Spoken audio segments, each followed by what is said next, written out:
ਸ਼੍ਰੀ ਗੁਰੂ ਗ੍ਰੰਥ ਸਾਹਿਬ ਦੇ ਅੰਗ ਨੰਬਰ 420 ਤੇ ਹੇਠੋਂ ਦੂਸਰੀ ਪੰਕਤੀ ਹੈ, 4 ਨੰਬਰ ਤੋਂ ਬਾਅਦ। ਮਨਮੁਖ ਜੇ ਸਮਝਾਈਏ ਭੀ ਉਜੜ ਜਾਏ, ਬਿਨ ਹਰ ਨਾਮ ਨਾ ਛੂਟ ਸੀ, ਮਰ ਨਰਕ ਸਮਾਏ। ਮਨਮੁਖ ਨੂੰ ਜਿੰਨਾ ਮਰਜ਼ੀ ਸਮਝਾ ਲਓ, ਇਹ ਪੁੱਠੇ ਰਾਹ ਜਾਂਦਾ, ਕਿਉਂਕਿ ਮਨਮੁਖ ਹੈ, ਮਨ ਮਰਜ਼ੀ ਕਰਦਾ ਹੈ। ਕਿਸੇ ਦੀ ਮਰਜ਼ੀ ਅਨੁਸਾਰ ਤਾਂ ਸਾਨੂੰ ਅਖੀਰ ਨੂੰ ਚੱਲਣਾ ਹੀ ਪਏਗਾ। ਜੇ ਬੱਚਾ ਮਨ ਮਰਜ਼ੀ ਕਰਨ ਲੱਗ ਜਾਏ, ਘਰ ਦੀ ਸ਼ਾਂਤੀ ਉਸੇ ਵੇਲੇ ਖਤਮ ਹੋ ਜਾਏਗੀ। ਪਤੀ ਮਨ ਮਰਜ਼ੀ ਕਰਨ ਲੱਗ ਜਾਏ ਤਾਂ ਵੀ ਗੜਬੜ, ਪਤਨੀ ਮਨ ਮਰਜ਼ੀ ਕਰਨ ਲੱਗੇ ਤਾਂ ਵੀ ਗੜਬੜ। ਹਰ ਥਾਂ 'ਤੇ ਮਨ ਮਰਜ਼ੀ ਨਹੀਂ ਚੱਲਦੀ। ਵੱਡਿਆਂ ਦੀ ਸਲਾਹ ਲੈਣੀ ਪੈਂਦੀ ਹੈ, ਵੱਡਿਆਂ ਦੇ ਅਨੁਸਾਰ ਚੱਲਣਾ ਪੈਂਦਾ ਹੈ, ਤਾਂ ਜਾ ਕੇ ਗੱਲ ਬਣਦੀ ਹੈ। ਮਨਮੁਖ ਕਹਿੰਦੇ ਹੀ ਉਹਨਾਂ ਨੇ ਜਿਹੜੇ ਮਨ ਮਰਜ਼ੀ ਕਰਦੇ ਨੇ ਲੋਕ। ਇਸ ਲਈ ਮਨਮੁਖ ਨੂੰ ਜੇ ਸਮਝਾਈਏ ਵੀ ਭੀ ਉਜੜ ਜਾਏ, ਉਜੜਦਾ ਪੁੱਠੇ ਰਾਹ, ਗਲਤ ਰਾਹ 'ਤੇ ਜਾਂਦਾ ਹੈ। ਬਿਨ ਹਰ ਨਾਮ ਨਾ ਛੂਟ ਸੀ, ਮਰ ਨਰਕ ਸਮਾਏ। ਨਾਮ ਤੋਂ ਬਿਨਾਂ ਉਹਨੇ ਛੁੱਟਣਾ ਨਹੀਂ ਹੈ, ਇਸ ਲਈ ਮਰ ਕੇ ਫਿਰ ਨਰਕਾਂ ਨੂੰ ਜਾਂਦੇ ਨੇ। ਕਿਉਂ? ਕੋਈ ਸਿੱਧਾ ਕੰਮ ਕਰਨਾ ਨਹੀਂ। ਆ ਜਿਹੜੇ ਚੋਰ ਨੇ, ਡਾਕੂ ਨੇ, ਲੁਟੇਰੇ ਨੇ, ਠੱਗ ਨੇ, ਬਦਮਾਸ਼ ਨੇ, ਰਿਸ਼ਵਤਖੋਰ ਨੇ, ਲੁੱਟਾਂ ਖੋਹਾਂ ਕਰਨ ਵਾਲੇ, ਮਾਰ ਧਾੜ ਕਰਨ ਵਾਲੇ, ਬਲਾਤਕਾਰ ਕਰਨ ਵਾਲੇ ਹਨ, ਨਸ਼ਈ ਹਨ, ਇਹ ਸਾਰੇ ਮਨਮੁਖ ਹਨ। ਗੁਰਮੁਖ ਇਹੋ ਜਿਹੇ ਕੰਮ ਨਹੀਂ ਕਰਦਾ, ਨਾ ਗੁਰੂ ਮਹਾਰਾਜ ਸਾਨੂੰ ਇਹੋ ਜਿਹੇ ਕੰਮ ਕਰਨ ਦੀ ਆਗਿਆ ਦੇਣ। ਸੋ ਇਹ ਜੰਮਨ ਮਰਤ ਜਿਹੜਾ ਛੁਟਕਾਰਾ ਹੈ, ਨਾਮ ਜਪੇ ਬਿਨਾਂ ਹੋਣਾ ਨਹੀਂ ਹੈ। ਇਸ ਤਰ੍ਹਾਂ ਜਿਹੜਾ ਮਨਮੁਖ ਹੈ, ਮਰ ਕੇ ਨਰਕ ਸਮਾਏ, ਨਰਕਾਂ ਨੂੰ ਚਲੇ ਜਾਂਦਾ। ਜਨਮ ਮਰੈ ਭਰਮਾਈਐ, ਫਿਰ ਹਰ ਨਾਮ ਨਾ ਲੇਵੈ। ਇਹ ਜੰਮਦਾ ਰਹਿੰਦਾ, ਮਰਦਾ ਰਹਿੰਦਾ, ਭਟਕਦਾ ਰਹਿੰਦਾ ਹੈ, ਭਰਮਾਈ ਭਟਕਦਾ ਰਹਿੰਦਾ ਹੈ। ਹਰ ਨਾਮ ਨਾ ਲੇਵੈ, ਪਰ ਪਰਮਾਤਮਾ ਨਾਮ ਨਹੀਂ ਜਪਦਾ, ਕਿਉਂਕਿ ਨਾਮ ਵੀ ਉਹੀ ਜਪ ਸਕਦਾ ਹੈ ਜਿਹੜਾ ਲਿਖਾ ਕੇ ਲੈ ਵੀ ਤੂੰ ਨਾਮ ਜਪੇਂਗਾ। ਐਕਚੁਅਲੀ ਸਾਡੀ ਸਾਰੀ ਕਿਸਮਤ ਪਹਿਲੇ ਹੀ ਲਿਖੀ ਹੁੰਦੀ ਹੈ। ਸਾਨੂੰ ਨਾ ਪਤਾ ਹੋਣ ਕਰਕੇ ਸਾਨੂੰ ਕੱਲ੍ਹ ਦੀ ਚਿੰਤਾ ਰਹਿੰਦੀ, ਹੋਰ ਕੋਈ ਗੱਲ ਨਹੀਂ। ਜੇ ਕਿਤੇ ਕੋਈ ਸਾਨੂੰ ਸਿਆਣਾ ਸਾਧੂ ਮਹਾਤਮਾ, ਕੋਈ ਪ੍ਰਸਿੱਧ ਜੋਤਸ਼ੀ ਦੱਸ ਦੇ ਵੀ ਤੇਰੇ ਨਾਲ ਆ ਹੋਣਾ ਹੈ, ਬੰਦਾ ਨਿਸ਼ਚਿਤ ਹੋ ਜਾਂਦਾ। ਇਸ ਕਰਕੇ ਇਹ ਮਨੁੱਖ ਨਾਮ ਨਹੀਂ ਜਪਦੇ, ਜਾਂ ਜੰਮਦੇ ਰਹਿੰਦੇ ਨੇ, ਮਰਦੇ ਰਹਿੰਦੇ ਨੇ, ਭਟਕਦੇ ਰਹਿੰਦੇ ਨੇ। ਤਾਂ ਕਿ ਕੀਮਤ ਨਾ ਪਵੈ, ਬਿਨ ਗੁਰ ਕੀ ਸੇਵੈ। ਜਿੰਨਾ ਚਿਰ ਮਨੁੱਖ ਗੁਰੂ ਦੀ ਸੇਵਾ ਨਹੀਂ ਕਰਦਾ, ਪਰਮਾਤਮਾ ਦੀ ਕੀਮਤ 'ਤੇ ਪੈ ਹੀ ਨਹੀਂ ਸਕਦੀ। ਉਹ ਪਰਮਾਤਮਾ ਦੀ ਇੱਥੇ ਕੀਮਤ ਪਾਵੇ, ਗ੍ਰੇਟਨੈਸ, ਮਹਾਨਤਾ। ਗੁਰੂ ਦੀ ਸੇਵਾ ਤੋਂ ਬਿਨਾਂ, ਗੁਰੂ ਦਾ ਹੁਕਮ ਮੰਨੇ ਤੋਂ ਬਿਨਾਂ ਪਰਮਾਤਮਾ ਦੀ ਮਹਾਨਤਾ ਦਾ ਪਤਾ ਹੀ ਨਹੀਂ ਲੱਗਦਾ ਹੈ। ਇਹ ਤਾਂ ਗੁਰੂ ਦੀ ਸੇਵਾ ਕਰਦਾ, ਗੁਰੂ ਦਾ ਹੁਕਮ ਮੰਨਦਾ, ਫਿਰ ਬੰਦੇ ਨੂੰ ਹੌਲੀ ਹੌਲੀ ਪਰਮਾਤਮਾ ਦੀ ਮਹਾਨਤਾ ਦਾ ਪਤਾ ਲੱਗਦਾ ਹੈ। ਇਸ ਨਾਮ ਜਪਣ ਦਾ ਲਾਭ ਦਾ ਪਤਾ ਲੱਗਦਾ ਹੈ। ਸਤ ਸੰਗਤ ਦੇ ਕੀ ਲਾਭ ਨੇ, ਫਿਰ ਪਤਾ ਲੱਗਦਾ ਹੈ। ਕਿਸੇ ਥਾਂ 'ਤੇ ਜਾਈਏ ਤਾਂ ਹੀ ਪਤਾ ਲੱਗਦਾ ਹੈ। ਕੁਸੰਗਤ ਦੇ ਕੀ ਨੁਕਸਾਨ ਨੇ, ਜਿਹੜੇ ਕੁਸੰਗਤ ਜਾਂਦੇ ਨੇ ਉਹਨਾਂ ਨੂੰ ਗਿਆਨ ਹੋ ਜਾਂਦਾ ਹੈ। ਫਿਰ ਕਈ ਵਾਰੀ ਐਸੀ ਅਵਸਥਾ ਆਉਂਦੀ ਹੈ ਕਿ ਜਿਸ ਮੰਨ ਲਓ ਬੰਦਾ ਕੁਸੰਗਤ 'ਚ ਚਲਿਆ ਗਿਆ ਹੈ, ਕੁਸੰਗੀ ਨੂੰ ਕੁਸੰਗ ਹੀ ਚੰਗਾ ਲੱਗਦਾ ਹੈ, ਉਹ ਉਹਦੇ ਵਿੱਚੋਂ ਨਿਕਲਣ ਨੂੰ ਤਿਆਰ ਨਹੀਂ ਹੁੰਦਾ, ਕੁਛ ਨਿਕਲਣ ਨੂੰ ਤਿਆਰ ਨਹੀਂ ਹੁੰਦਾ। ਇਸ ਕਰਕੇ ਉਹਦੀ ਫਿਰ ਜ਼ਿੰਦਗੀ ਸਮਾਂ ਪਾ ਕੇ ਬਰਬਾਦ ਹੋ ਜਾਂਦੀ ਹੈ। ਗੁਰੂ ਦੀ ਸੇਵਾ ਦਾ ਭਾਵ ਹੈ ਗੁਰੂ ਦਾ ਹੁਕਮ ਮੰਨਣਾ। ਮਾਂ ਪਿਓ ਦੀ ਸੇਵਾ ਦਾ ਮਤਲਬ ਮਾਂ ਪਿਓ ਦਾ ਹੁਕਮ ਮੰਨਣਾ, ਵੀ ਜਿਵੇਂ ਮਾਂ ਪਿਓ ਕਹਿਣ ਬੱਚਿਆਂ ਨੇ ਉਵੇਂ ਕਰਨਾ। ਕਈ ਵਾਰੀ ਮਾਂ ਪਿਓ ਕੋਈ ਗਲਤ ਕੰਮ ਵੀ ਬੱਚੇ ਨੂੰ ਕਹਿ ਸਕਦੇ ਹਨ, ਬੱਚੇ ਨੂੰ ਗਿਆਨ ਹੋ ਗਿਆ ਕਿ ਇਹ ਗਲਤ ਕੰਮ ਹੈ, ਉਹ ਬੜੇ ਆਰਾਮ ਨਾਲ ਕਹਿ ਸਕਦਾ ਵੀ ਮੈਂ ਇਹ ਕੰਮ ਨਹੀਂ ਕਰ ਸਕਦਾ ਜੀ, ਇਹ ਕੰਮ ਗਲਤ ਹੈ। ਮਾਂ ਪਿਓ ਵੀ ਗਲਤ ਕੰਮ ਨੂੰ ਕਹਿਣ ਗਲਤ ਕੰਮ ਨਹੀਂ ਕਰਨਾ ਜੀ, ਗਿਆਨ ਹੋ ਜਾਂਦਾ। ਠੀਕ ਹੈ, ਬੱਚੇ ਦਾ ਫਰਜ਼ ਬਣਦਾ ਮਾਂ ਪਿਓ ਦੇ ਆਖੇ ਲੱਗਣਾ, ਪਰ ਜੇ ਮਾਂ ਪਿਓ ਗਲਤ ਕੰਮ ਕਹਿੰਦੇ ਫਿਰ ਨਹੀਂ ਆਖੇ ਲੱਗਣਾ, ਜਵਾਬ ਦੇ ਦੇਣਾ। ਕਰਮਚਾਰੀ ਦਾ ਕੰਮ ਹੈ ਅਫਸਰ ਦੇ ਆਖੇ ਲੱਗਣਾ, ਪਰ ਜੇ ਅਫਸਰ ਤੁਹਾਡੇ ਤੋਂ ਕੋਈ ਗਲਤ ਕੰਮ ਕਰਾਉਂਦਾ ਜਵਾਬ ਦੇ ਦਿਓ ਵੀ ਮੈਂ ਨਹੀਂ ਜੇ ਕਰ ਸਕਦਾ, ਹੋਰ ਕਿਸੇ ਤੋਂ ਕਰਾ ਲਓ। ਗਲਤ ਕੰਮ ਨਹੀਂ ਕਰਨਾ, ਕਿ ਜਦੋਂ ਸਾਡੇ ਕਰਮ ਸਹੀ ਹੋ ਜਾਣਗੇ ਅਸੀਂ ਵੈਸੇ ਹੀ ਸੁਖੀ ਹੋ ਜਾਵਾਂਗੇ। ਕਰਮ ਸਹੀ ਨਾ ਹੋਣ ਕਾਰਨ ਨਤੀਜਾ ਦੁੱਖ ਰੂਪ ਹੋ ਜਾਂਦਾ ਹੈ।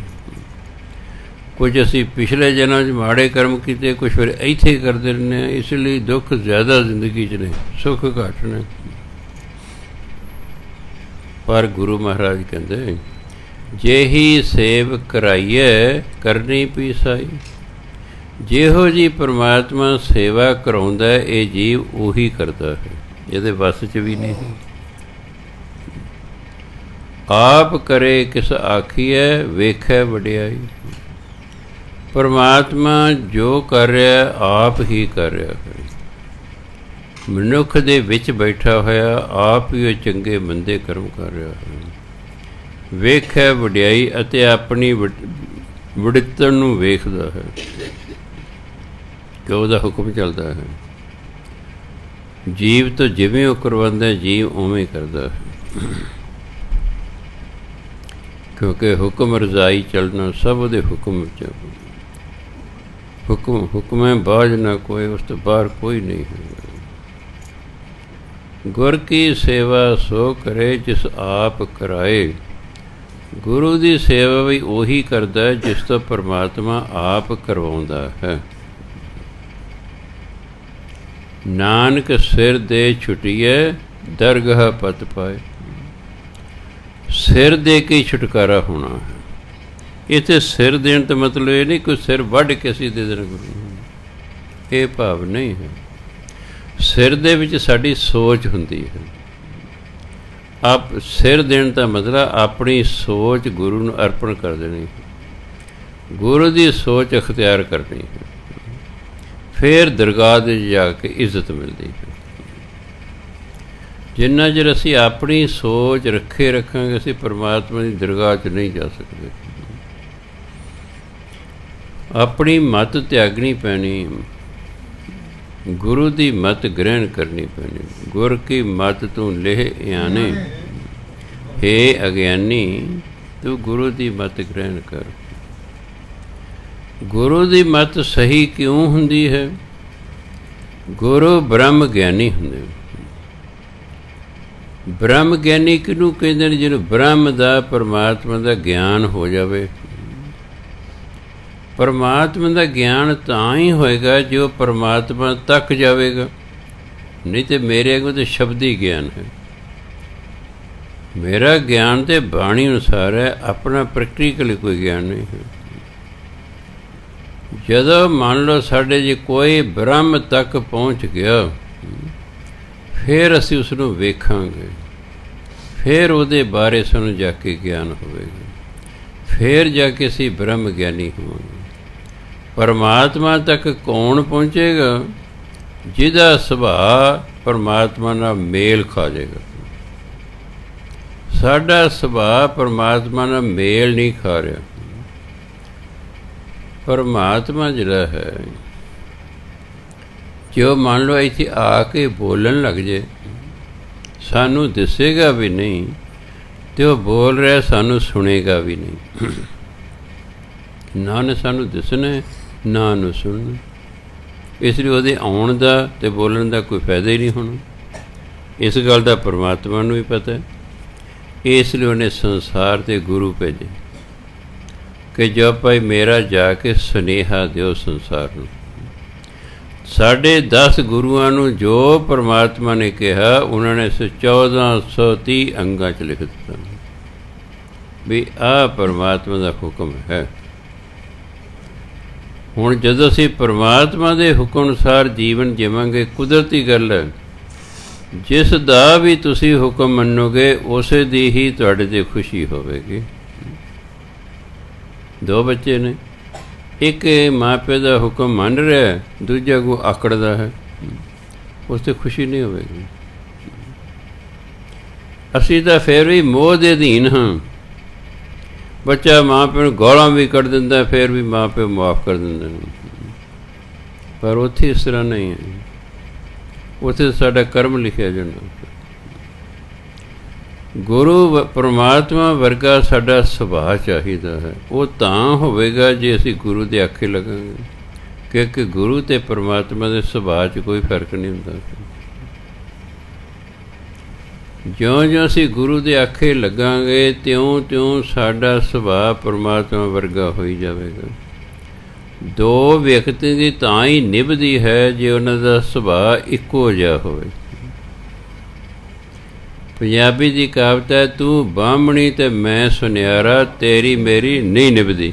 ਸੁਭਾਅ ਹੀ ਅੱਡ, ਸੁਭਾਅ ਅੱਡ। ਦੋਸਤੀ ਉਹਨਾਂ ਚਿਰ ਹੀ ਨਿਭਦੀ ਹੈ ਜਿੰਨਾ ਚਿਰ ਸੁਭਾਅ ਦੋ ਦੋਸਤਾਂ ਦਾ ਇੱਕੋ ਜਿਹਾ ਹੈ। ਸੁਭਾਅ ਅੱਡ ਹੋ ਗਿਆ ਹੈ, ਦੋਸਤੀ ਟੁੱਟ ਜਾਂਦੀ ਹੈ। ਮੀਆਂ ਬੀਬੀ ਦੀ ਉਹਨਾਂ ਚਿਰ ਹੀ ਨਿਭਦੀ ਹੈ ਜਿੰਨਾ ਚਿਰ ਸੁਭਾਅ ਇੱਕੋ ਜਿਹਾ ਹੈ। ਸੁਭਾਵਾਂ ਜਦੋਂ ਲਗਾਤਾਰ ਵਖਰੇਵਾਂ ਹੋ ਜਾਂਦਾ ਹੈ, ਫਿਰ ਟੁੱਟ ਫੁੱਟ ਜਾਂਦੀ ਹੈ।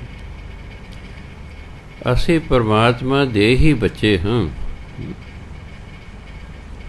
ਪਰ ਬਹੁਤ ਸਮਾਂ ਪਹਿਲਾਂ, ਕਈ ਜਨਮ ਪਹਿਲਾਂ ਅਸੀਂ ਪਰਮਾਤਮਾ ਦਾ ਹੁਕਮ ਮੰਨਣਾ ਬੰਦ ਕਰਤਾ।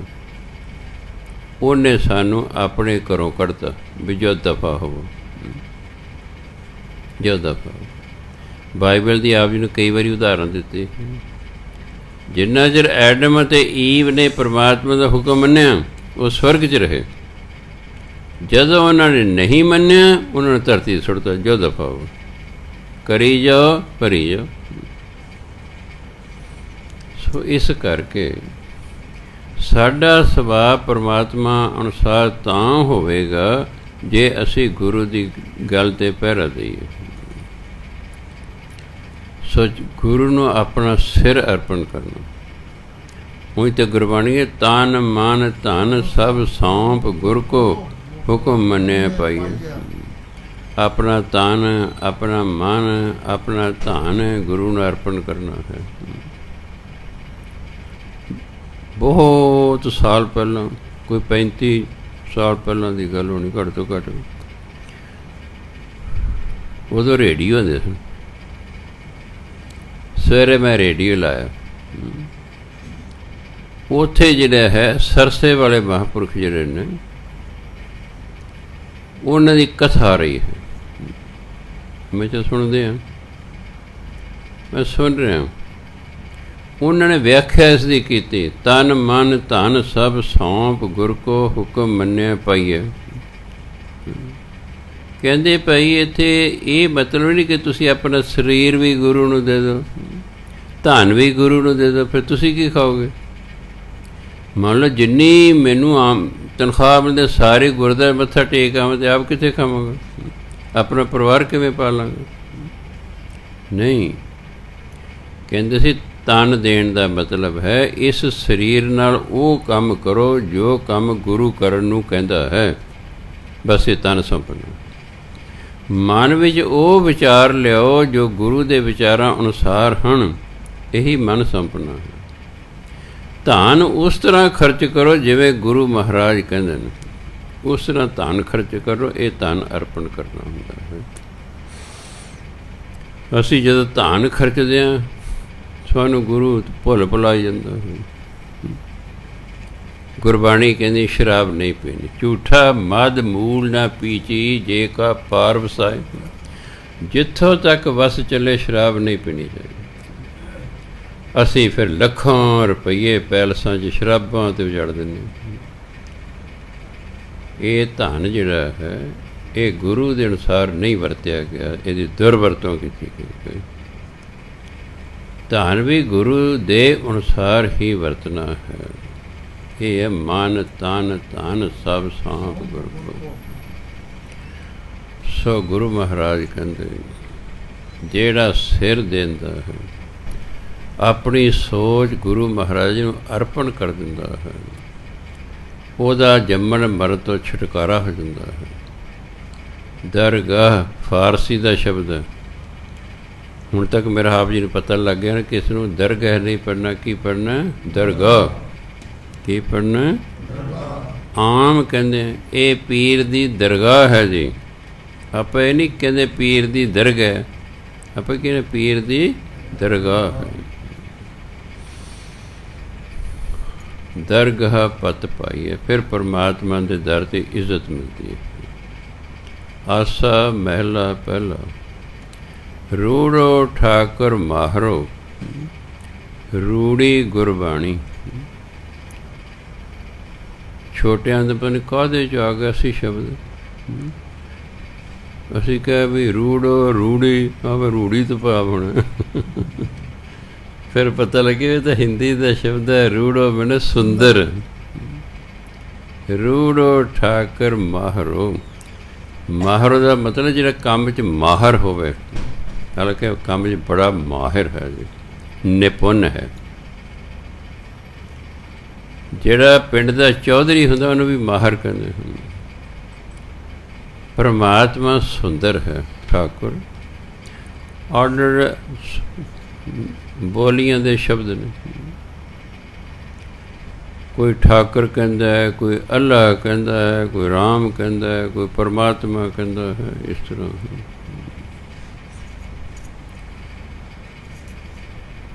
ਪਰਮਾਤਮਾ ਸੁੰਦਰ ਹੈ, ਉਹ ਬਹੁਤ ਨਿਪੁੰਨ ਹੈ। ਰੂੜੀ ਗੁਰਬਾਣੀ, ਉਹ ਸੁੰਦਰ ਗੁਰਬਾਣੀ ਰਾਹੀਂ ਮਿਲਦਾ ਹੈ। ਗੁਰਬਾਣੀ ਗੁਰੂ ਹੈ, ਬਾਣੀ ਗੁਰੂ ਗੁਰੂ ਹੈ।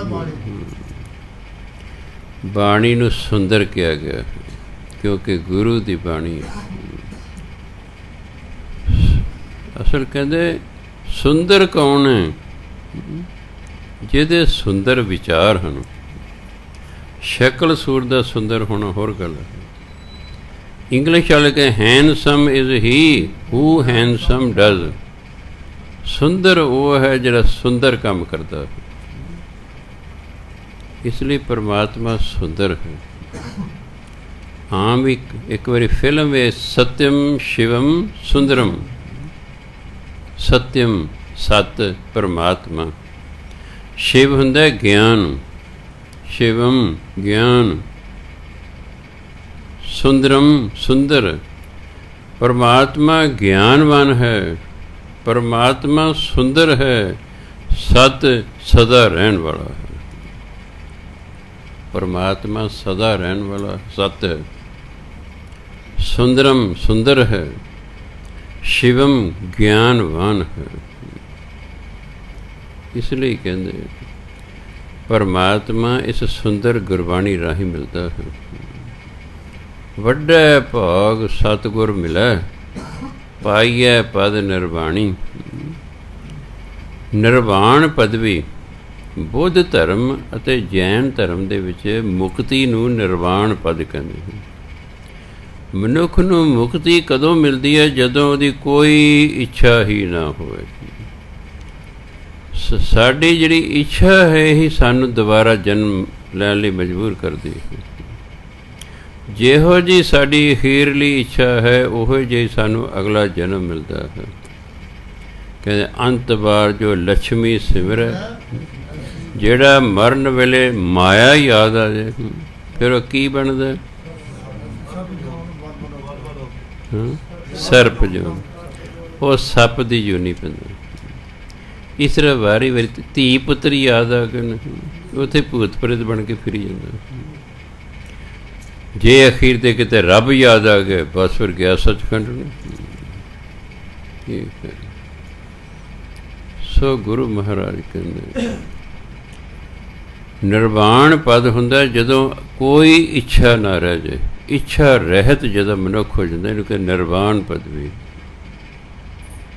ਕੋਈ ਅੰਦਰ ਇੱਛਾ ਹੀ ਨਹੀਂ ਹੈ, ਇਸ ਲਈ ਦੁਬਾਰਾ ਜਨਮ ਨਹੀਂ ਹੋ ਸਕਦਾ।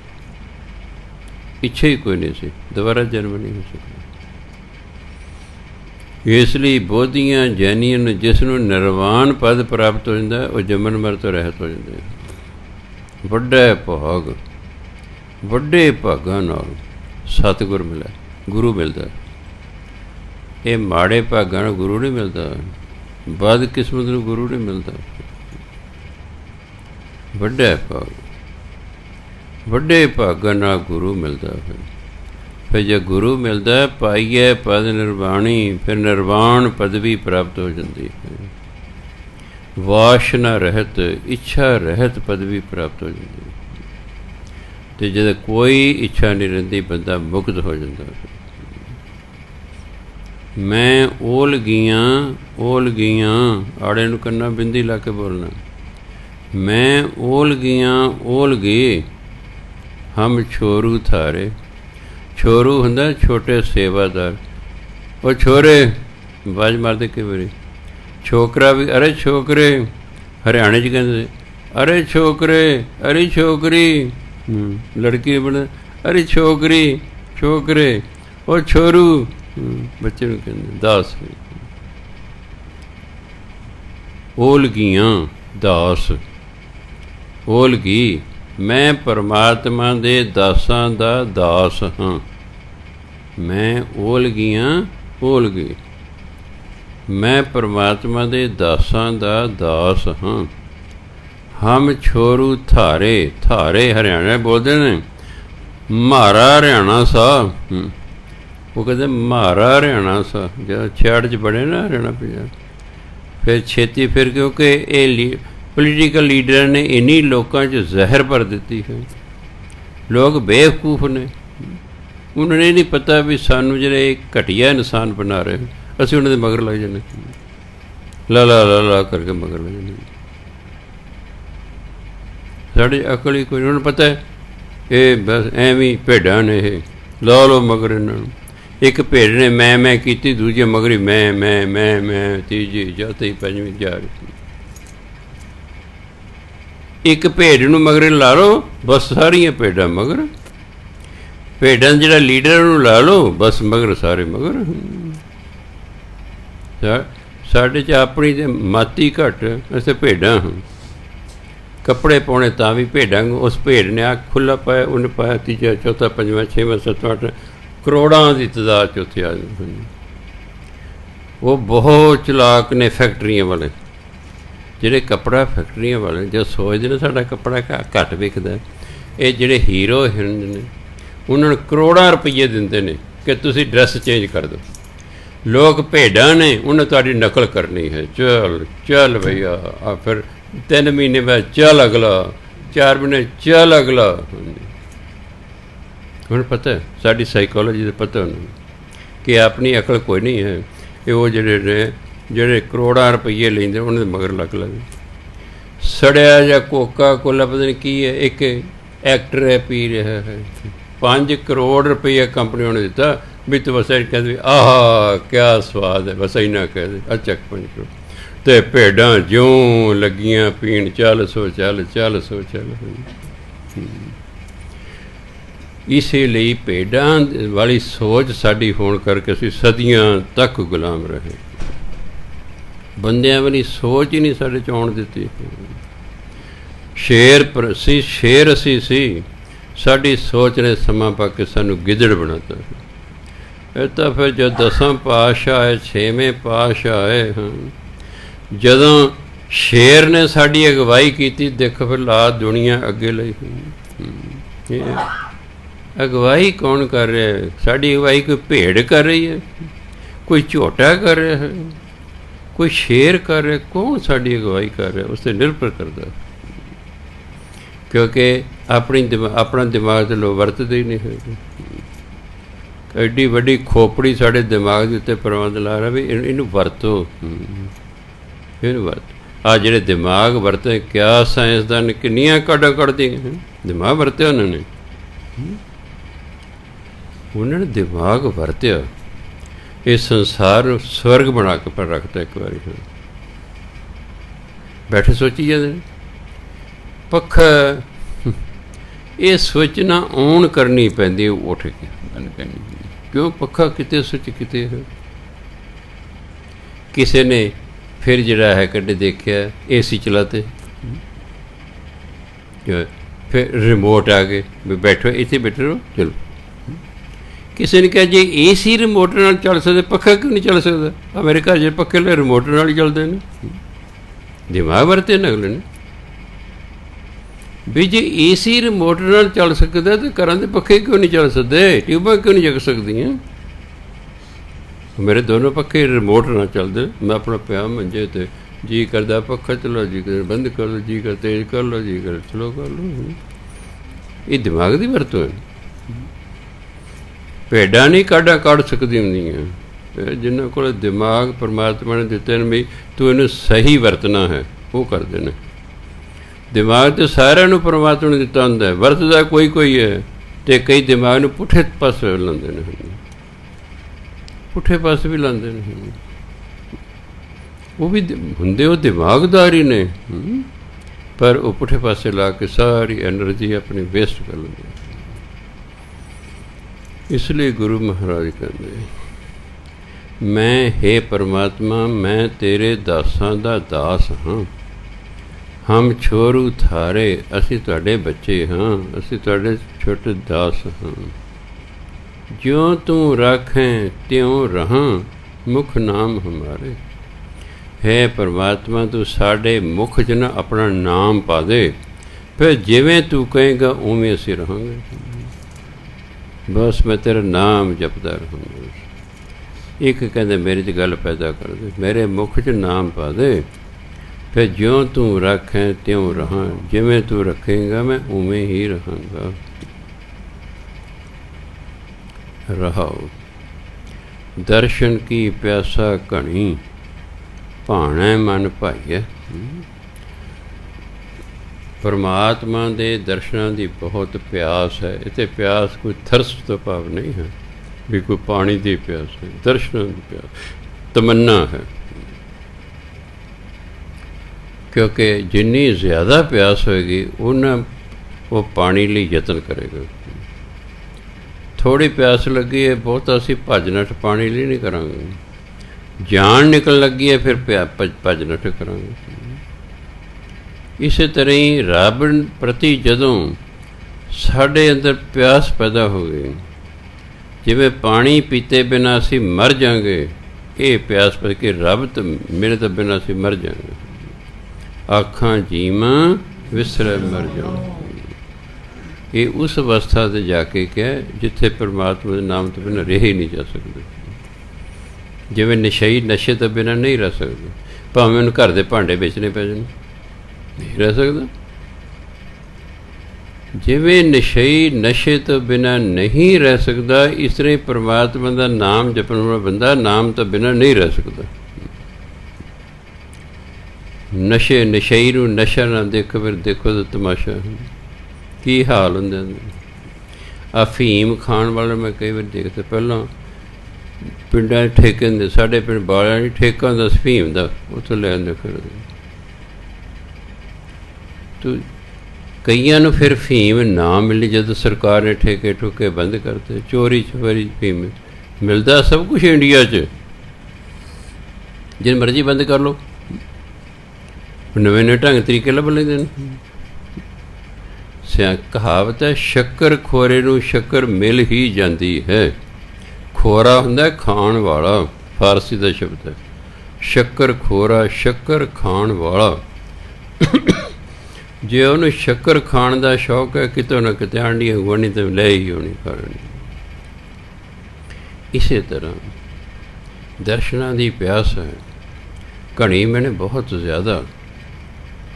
ਭਾਣੇ ਮਨ ਭਾਈਏ, ਜਿਹੜਾ ਫਿਰ ਮਨੁੱਖ ਦੇ ਭਾਣੇ 'ਚ ਚੱਲਦਾ ਹੈ ਉਹ ਪਰਮਾਤਮਾ ਦੇ ਮਨ ਨੂੰ ਚੰਗਾ ਲੱਗਦਾ ਹੈ। ਭਾਣੇ ਮਨ ਭਾਈਏ, ਮਨ ਨੂੰ ਚੰਗਾ ਲੱਗਦਾ ਹੈ।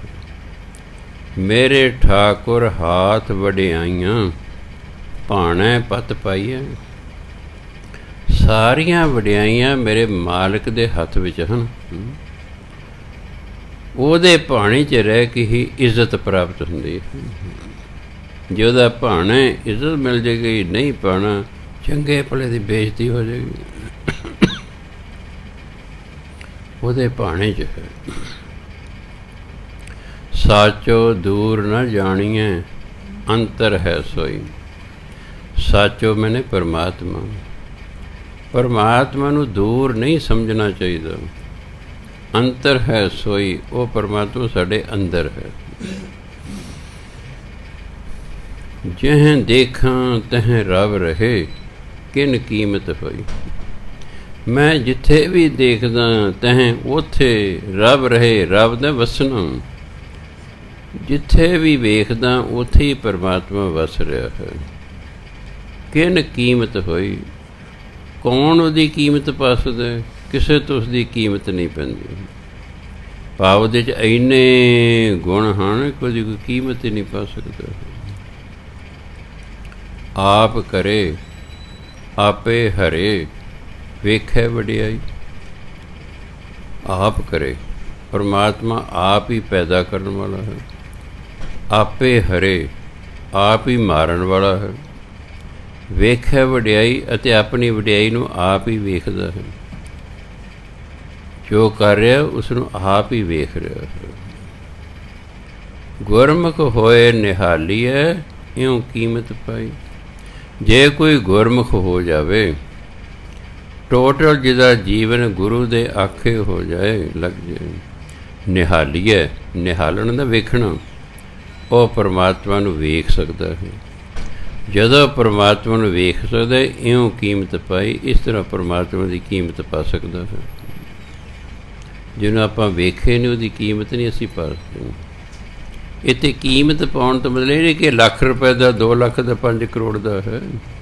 ਨਹੀਂ, ਉਸਦੀ ਵਡਿਆਈ ਨੂੰ ਜਾਣਨਾ, ਉਸਦੀ ਵਡਿੱਤਣ ਨੂੰ ਜਾਣਨਾ ਹੀ ਉਹਦੀ ਕੀਮਤ ਪਾਉਣਾ ਹੈ। ਆਪ ਕਰੇ। ਅੱਛਾ, ਜੀਵਦਿਆਂ ਲਾਹਾ ਮਿਲੈ, ਗੁਰ ਕਾਰ ਕਮਾਵੇ। ਕਾਰ ਕੰਮ ਨੂੰ ਕਹਿੰਦੇ ਨੇ। ਮਹਾਂਪੁਰਖਾਂ ਦੀਆਂ ਗੱਡੀਆਂ 'ਤੇ ਲਿਖਿਆ ਹੁੰਦਾ ਕਾਰ ਸੇਵਾ। ਉਹ ਕੰਮ ਜਿਹਦੇ ਬਦਲੇ ਪੈਸਾ ਨਹੀਂ ਲਿਆ ਜਾਂਦਾ, ਸੇਵਾ ਦੇ ਤੌਰ 'ਤੇ ਕੀਤਾ ਜਾਂਦਾ। ਤੁਸੀਂ ਗੁਰਦੁਆਰਾ ਸਾਹਿਬ ਜਾ ਕੇ ਭਾਂਡੇ ਮਾਂਜਦੇ ਹੋ, ਉਹ ਕਾਰ ਸੇਵਾ ਹੈ ਕਿ ਉਹਦੇ ਬਦਲੇ ਤੁਸੀਂ ਕੋਈ ਪੈਸਾ ਨਹੀਂ ਲੈ ਰਹੇ। ਕਾਰ ਮੈਨੇ ਕੰਮ, ਸੇਵਾ ਹੁੰਦਾ, ਸੇਵਾ ਦੇ ਤੌਰ 'ਤੇ ਪਾ ਮੁਫਤ। ਜੀਵਦਿਆਂ ਲਾਹਾ ਮਿਲੇ, ਗੁਰ ਕਾਰ ਕਮਾਵੇ। ਜਿਹੜਾ ਗੁਰੂ ਦੇ ਦੱਸੇ ਅਨੁਸਾਰ ਕਰਮ ਕਰਦਾ ਨਾ, ਉਹ ਤਾਂ ਜਿਉਂਦਾ ਹੀ ਨਾਮ ਦਾ ਲਾਹਾ ਖੱਟ ਕੇ ਜਾਂਦਾ। ਅਤੇ ਗੁਰੂ ਨੇ ਤਾਂ ਗੱਲਾਂ ਹੀ 2 ਕਹਿਣੀਆਂ ਨੇ, ਭਾਈ ਸਹੀ ਕੰਮ ਕਰੋ, ਨਾਮ ਜਪਿਆ ਕਰੋ। ਭਾਈ ਸਹੀ ਕੰਮ ਕਰਿਆ ਕਰੋ, ਨਾਮ ਜਪਿਆ ਕਰੋ। ਬਸ ਉਹ ਤਾਂ ਆਹੀ ਢੰਡੋਰਾ ਦੇਣਾ ਹੈ। ਉਹਨਾਂ ਦਾ ਕੰਮ ਹੈ ਢੰਡੋਰਾ ਦੇਣਾ। ਕੋਈ ਕੰਨਾਂ 'ਚ ਉਂਗਲਾਂ ਪਾ ਲੇ ਤਾਂ ਵੀ ਪਾ ਲਓ, ਨਾ ਸੁਣੋ, ਨਾ ਸੁਣੋ। ਸੰਤ ਮਹਾਤਮਾ ਸਭ ਢੰਡੋਰਾ ਆ ਕੇ ਪੜ੍ਹਦੇ ਨੇ। ਸੰਤ ਮਹਾਤਮਾ ਉਹ ਕਹਿੰਦੇ ਨੇ ਜੋ ਗੁਰੂ ਮਹਾਰਾਜ ਕਹਿੰਦੇ ਨੇ, ਗੁਰੂ ਦੀ ਗੱਲ ਦਾ ਢੰਡੋਰਾ ਪੜ੍ਹਦੇ ਨੇ। ਗੁਰੂ ਮਹਾਰਾਜ ਉਹ ਕਹਿੰਦੇ ਨੇ ਜੋ ਉਹਨਾਂ ਨੂੰ ਪਰਮਾਤਮਾ ਕਹਿੰਦਾ ਹੈ। ਗੁਰੂ ਮਹਾਰਾਜ ਉਹ ਗੱਲ ਕਹਿੰਦੇ ਜੋ ਉਹਨਾਂ ਨੂੰ ਪਰਮਾਤਮਾ ਕਹਿੰਦਾ ਹੈ। ਸੰਤ ਮਹਾਤਮਾ ਉਹ ਗੱਲ ਕਹਿੰਦੇ ਜਿਹਨਾਂ ਨੂੰ ਗੁਰੂ ਕਹਿੰਦਾ ਹੈ। ਆਪਾਂ ਤਾਂ ਫਿਰ ਦੇਖੋ ਗੁਰਬਾਣੀ ਅਨੁਸਾਰ ਹੀ ਚੱਲ ਰਹੇ ਨੇ। ਜਿਵੇਂ ਗੁਰੂ ਮਹਾਰਾਜ ਕਹਿ ਰਹੇ ਨੇ, ਉਸ ਤਰ੍ਹਾਂ ਆਪਾਂ ਵਿਚਾਰ ਕਰ ਰਹੇ। ਇਸ ਲਈ ਜਿਉਂਦਿਆਂ ਹੀ ਜਿਹੜਾ ਗੁਰੂ ਦੇ ਦੱਸੇ ਅਨੁਸਾਰ ਕਰਮ ਕਰਦਾ, ਲਾਹਾ ਮਿਲੇ। ਉਹਨੂੰ ਫਿਰ ਕਾਹਦਾ ਲਾਹਾ ਮਿਲਦਾ? ਨਾਮ ਦਾ। ਉਹ ਨਾਮ ਦਾ ਲਾਹਾ ਖੱਟ ਕੇ ਸੰਸਾਰ ਤੋਂ ਜਾਂਦਾ ਹੈ। ਨਾਮ ਧਨ ਨੂੰ ਸੰਸਾਰ ਦਾ ਸਭ ਤੋਂ ਵੱਡਾ ਧਨ ਕਿਹਾ ਗਿਆ। ਨਾਮ ਧਨ ਦੇ ਵਿੱਚ ਸੰਸਾਰ ਦਾ ਸਭ ਕੁਛ ਹੈ, ਸਭ ਕੁਛ ਹੈ। ਇਸ ਕਰਕੇ ਨਾਮ ਧਨ ਇਕੱਠਾ ਕਰਨਾ। ਨਾਮ ਧਨ ਉਦੋਂ ਇਕੱਠਾ ਹੁੰਦਾ ਜਦੋਂ ਜਿੰਨਾ ਅਸੀਂ ਨਾਮ ਜਪਿਆ ਉਹਦੇ ਬਦਲੇ ਸੰਸਾਰ ਦੀ ਕੋਈ ਚੀਜ਼ ਨਹੀਂ ਮੰਗੀ। ਤੁਸੀਂ 1 ਘੰਟਾ ਸਿਮਰਨ ਕੀਤਾ, ਉਹਦੇ ਬਦਲੇ ਸੰਸਾਰ ਦੀ ਕੋਈ ਚੀਜ਼ ਨਹੀਂ ਮੰਗੀ। ਤੁਹਾਡੇ ਨਾਮ ਦੇ ਸਾਹਮਣੇ ਲਿਖਿਆ ਕਿ ਨੇ 1 ਘੰਟਾ ਸਿਮਰਨ ਕੀਤਾ। ਤੁਸੀਂ ਸੁਖਮਨੀ ਸਾਹਿਬ ਦਾ ਪਾਠ ਕੀਤਾ, ਉਹਦੇ ਬਦਲੇ ਸੰਸਾਰ ਦੀ ਕੋਈ ਚੀਜ਼ ਮੰਗ ਲਈ, ਉੱਥੇ ਕੁਛ ਨਹੀਂ ਲਿਖਿਆ ਜਾਏਗਾ। ਉੱਥੇ ਕੁਛ ਨਹੀਂ ਲਿਖਿਆ ਜਾਏਗਾ। ਕਿਉਂ? ਤੁਸੀਂ ਸੁਖਮਨੀ ਸਾਹਿਬ ਪਾਠ ਕੀਤਾ, ਉਹਨੂੰ ਤੁਸੀਂ ਵੇਚਤਾ ਕਿਸੇ ਚੀਜ਼ ਦੇ ਬਦਲੇ। ਉਹ ਲਿਖਿਆ, ਉਹ ਪਾਠ ਜਿਹਦੇ ਬਦਲੇ ਕੁਛ ਨਾ ਮੰਗਿਆ ਜਾਵੇ, ਉਹ ਨਾਮ ਧਨ ਹੁੰਦਾ। ਉਹ ਸਿਮਰਨ ਜਿਹਦੇ ਬਦਲੇ ਕੁਛ ਨਾ ਮੰਗਿਆ ਜਾਵੇ, ਉਹ ਨਾਮ ਧਨ ਹੁੰਦਾ। ਤੇ ਨਾਮ ਧਨ ਲੋਕ ਪਰਲੋਕ 'ਚ ਕੰਮ ਹੁੰਦਾ। ਸੰਸਾਰਿਕ ਧਨ ਨਾਲ ਤੁਹਾਨੂੰ ਨਾਮ ਧਨ ਨਹੀਂ ਮਿਲ ਸਕਦਾ, ਪਰ ਜਿਹਦੇ ਕੋਲ ਨਾਮ ਧਨ ਹੈ, ਉਹਨੂੰ ਸੰਸਾਰਿਕ ਧਨ ਦੀ ਕੋਈ ਕਮੀ ਨਹੀਂ ਰਹਿੰਦੀ, ਉਹਨੂੰ ਦੂਰਾ ਫਾਇਦਾ। ਜਿਹਦੇ ਕੋਲ ਸਿਰਫ ਸੰਸਾਰਿਕ ਧਨ ਹੈ, ਉਹਦੇ ਕੋਲ ਨਾਮ ਧਨ ਨਹੀਂ ਹੁੰਦਾ। ਪਰ ਜਿਸ ਵਿਅਕਤੀ ਕੋਲ ਨਾਮ ਧਨ ਹੁੰਦਾ, ਸੰਸਾਰਿਕ ਧਨ ਆਪੇ ਹੀ ਆ ਜਾਂਦਾ। ਉਹ ਤਾਂ ਆਪੇ ਹੀ ਆ ਜਾਂਦਾ। ਮਾਇਆ ਦਾਸੀ ਭਗਤਾਂ ਕੀ ਕਾਰ ਕਮਾਵੇ। ਮਾਇਆ ਦਾਸੀ ਬਣ ਕੇ ਭਗਤਾਂ ਦੀ ਸੇਵਾ ਕਰਦੀ। ਸੋ ਇਸ ਕਰਕੇ ਭਜਨ ਬੰਦਗੀ ਕਰਨ ਵਾਲੇ ਜੋ ਵੀ ਤੁਸੀਂ ਕੰਮ ਕਰੇ, ਪਰਮਾਤਮਾ ਉਸ ਬਰਕਤ ਪਾਈ ਜਾਣੀ, ਪਾਈ ਜਾਣੀ, ਪਾਈ ਜਾਣੀ। ਤੁਸੀਂ ਦਿਨੋਂ ਦਿਨ ਅਮੀਰ ਹੋਈ ਜਾਣਾ, ਤੁਹਾਡੇ ਕਾਰਜ ਰਾਸ ਹੋਈ ਜਾਣੇ ਨੇ, ਕੰਮਾਂ ਜਿਹੜੇ ਵਿਘਨ ਪੈਂਦੇ ਦੂਰ ਹੋ ਜਾਣੇ ਨੇ, ਵਿਅਰਥ ਦੇ ਜਿਹੜੇ ਖਰਚੇ ਨੇ ਉਹ ਬੰਦ ਹੋ ਜਾਣੇ ਨੇ। ਬਹੁਤ ਮੇਰੇ ਕੋਲ ਆਉਂਦਾ, ਬਾਬਾ ਜੀ ਮਾਇਆ ਤਾਂ ਬਥੇਰੀ ਆਉਂਦੀ ਹੈ, ਪਰ ਬਰਕਤ ਨਹੀਂ ਹੈ। ਬਰਕਤ ਨਹੀਂ ਹੈ। ਬਰਕਤ ਹੋਏਗੀ ਤਾਂ ਇਕੱਠੀ ਹੋਵੇਗੀ, ਨਹੀਂ ਤਾਂ ਆਈ ਤੇ ਖਰਚੀ ਗਈ, ਆਈ ਤੇ ਖਰਚੀ ਗਈ। ਫਿਰ ਉਹਨੂੰ ਪਾੜ ਦੇਣਾ ਪੈਂਦਾ, ਆਹ ਪਾੜ ਕਰ, ਫਿਰ ਤੇਰੀ ਬਰਕਤ ਹੋ ਜਾਏਗੀ। ਹੱਲ ਹਰ ਇੱਕ ਚੀਜ਼ ਦਾ ਹੁੰਦਾ, ਹੱਲ ਹਰ ਇੱਕ ਚੀਜ਼ ਦਾ ਗੁਰਬਾਣੀ 'ਚ ਹੈਗਾ। ਇਸ ਲਈ ਬਾਣੀ ਪੜ੍ਹੋ, ਜਿਉਂ ਪੜ੍ਹੀ ਤੁਹਾਨੂੰ ਆਪੇ ਵਿੱਚ ਉਹਦਾ ਹੱਲ ਲੱਭੀ ਜਾਵੇਗਾ। ਸੋ ਗੁਰੂ ਮਹਾਰਾਜ ਕਹਿੰਦੇ, ਪੂਰਬ ਹੋਵੇ ਲਿਖਿਆ ਤਾਂ ਸਤਿਗੁਰ ਪਾਵੇ। ਪਹਿਲਾਂ ਤਾਂ ਕਿਹਾ ਜਿਹੜਾ ਗੁਰੂ ਦੀ ਕਾਰ ਕਮਾਉਂਦਾ ਹੈ, ਗੁਰੂ ਦੇ ਆਖੇ ਲੱਗ ਕੇ ਕਰਮ ਕਰਦਾ ਹੈ, ਉਹ ਜਿਉਂਦਿਆਂ ਨੂੰ ਨਾਮ ਦਾ ਲਾਹਾ ਮਿਲ ਜਾਂਦਾ ਹੈ। ਪਰ ਨਾਲ ਕਿਹਾ ਪੂਰਬ ਹੋਵੇ ਲਿਖਿਆ, ਪੂਰਬ ਹੁੰਦਾ ਪਹਿਲਾਂ। ਜੇ ਪਹਿਲਾਂ ਹੀ ਲਿਖਿਆ ਹੋਵੇ ਨਾ ਸਾਡੀ ਕਿਸਮਤ 'ਚ, ਤਾਂ ਸਤਿਗੁਰ ਪਾਵੇ, ਤਾਂ ਬੰਦੇ ਨੂੰ ਗੁਰੂ ਦੀ ਪ੍ਰਾਪਤੀ ਹੁੰਦੀ ਹੈ।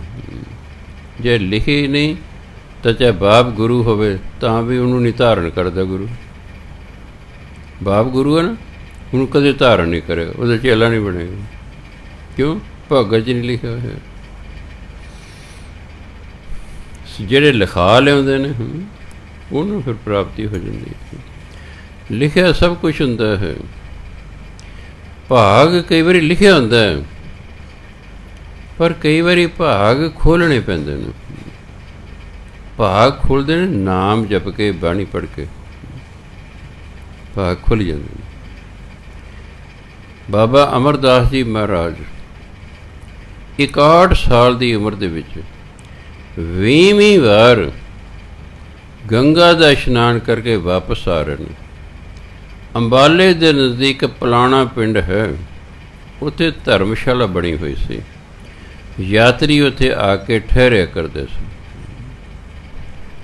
ਬਾਬਾ ਅਮਰਦਾਸ ਜੀ ਮਹਾਰਾਜ ਵੀ ਉੱਥੇ ਦੁਪਹਿਰੇ ਠਹਿਰ ਗਏ ਹਨ। ਲੰਗਰ ਪਾਣੀ ਛਕਿਆ ਹੈ। ਗਰਮੀਆਂ ਦਾ ਮੌਸਮ ਹੋਣ ਕਰਕੇ ਨੀਂਦ ਆ ਗਈ ਹੈ। ਅਚਾਨਕ ਜਿਹੜਾ ਪੰਡਤ ਸੀ ਉਹ ਅੰਦਰੋਂ ਨਿਕਲਿਆ ਹੈ। ਉਹ ਜੋਤਿਸ਼ੀ ਸੀ। ਪੰਡਤ ਸਾਹਿਬ ਤਕਰੀਬਨ ਜੋਤਿਸ਼ੀ ਹੁੰਦੇ ਨੇ।